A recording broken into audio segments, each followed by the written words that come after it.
वैभवलक्ष्मीची कहाणी। आटपाट नगर होतं। ते नगर खूप मोठं होतं। त्या नगरामध्ये अनेक लोक व्यसनी होते, त्यामुळे त्यांचा प्रपंच दुःखी झाला होता। गावातील लोक आपापसात संघर्ष करीत होते।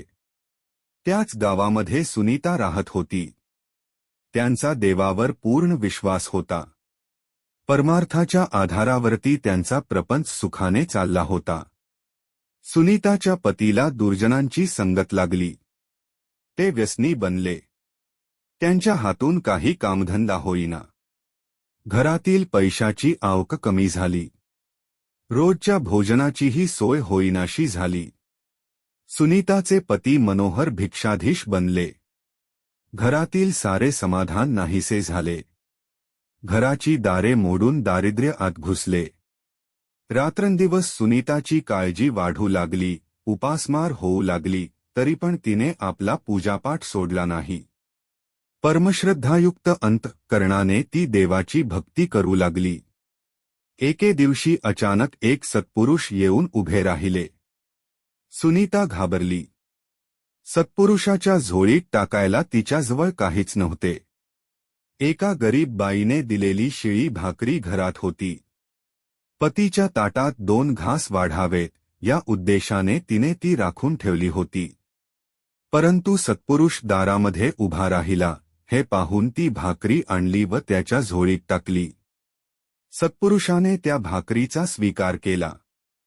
परंतु सुनीताचा चेहरा पाहून त्याला शंका आली आणि तिला विचारले, बाईसाहेब, आपला चेहरा एवढा उदास का?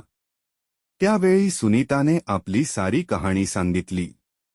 ते सारे ऐकून सत्पुरुषाने सांगितले, आपणास मी एक व्रत सांगतो। ते आपण करावे, म्हणजे आपले दिवस बदलतील। गेलेलं वैभव परत प्राप्त होईल। पती पुनः सन्मार्गाला लागेल। दारिद्र्य संपून जाईल आणि सुखाचे दिवस येतील। हे व्रत असे की दर शुक्रवारी सायंकाळी दिवेलागणीच्या वेळी 2 ख्या सोन्याच्या दागिन्यांची पूजा करावी। हळदी कुंकू लावून लाल फुलाने पूजा करावी। गोड पदार्थ करून अलंकाररूपी देवीला नैवेद्य दाखवावा, आरती करावी। घरातील सर्व लोकांना नैवेद्याचा प्रसाद द्यावा। सुनीता महात्म्याच्या पाया पडली। तिच्या डोळ्यात आनंदाश्रू उभे राहिले। महात्म्याने तिच्याकडून घेतलेली भाकरी तिला प्रसाद म्हणून परत दिली आणि ते निघून गेले। शुक्रवार उजाडला। सुनीताने साधूने सांगितल्याप्रमाणे पूजा केली। 2 शुक्रवार निघून गेले आणि 3रा शुक्रवार उजाडला। आज दिवा लावण्यास घरी तेलही नव्हते।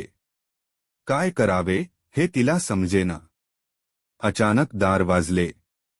तिने दार उघडले तर पती दारात उभे। पतीने पगाराचे पैसे सुनीताच्या हाती दिले। मनोहररावांचा बदललेला स्वभाव पाहून सुनीताने त्यांना विचारले की आपल्या वागण्यात बदल कसा झाला। मनोहररावांनी सांगितले की माझ्या स्वप्नात एक सत्पुरुष आला आणि त्याने मला सर्व व्यसने सोडाव्यास आणि सन्मार्गाने वागाव्यास सांगितले। त्या वेळेपासून माझे जीवन बदलले। माझी चूक मला जाणवली। आता मी कधीही कुमार्गाने वाटचाल करणार नाही। पतीचे बदललेले जीवन पाहून सुनीताला खूपच आनंद झाला। तिने बाजारातून वस्तू आणल्या, मनोभावे वैभवलक्ष्मीची पूजा केली। गेलेले सर्व वैभव परत मिळाले। गावातील लोकांना आश्चर्य वाटले। काही महिला सुनीताकडे येऊन बदललेल्या परिस्थितीचे रहस्य विचारू लागल्या। सुनीताने वैभवलक्ष्मीचे व्रत सर्वांना सांगितले। त्या महिलांच्याही काही अडचणी होत्या, त्यांनी व्रत केले आणि त्याची संकटे दूर झाली। गावातील अनेक महिलांनी व्रत केले। गावात सुधारणा झाल्या, व्यसनी गाव आता सन्मार्गाला लागले। गावातील संघर्ष कमी झाले। एकमेका सहाय्य करू अवघे धरू सुपंथ ही भावना गावात वाढली।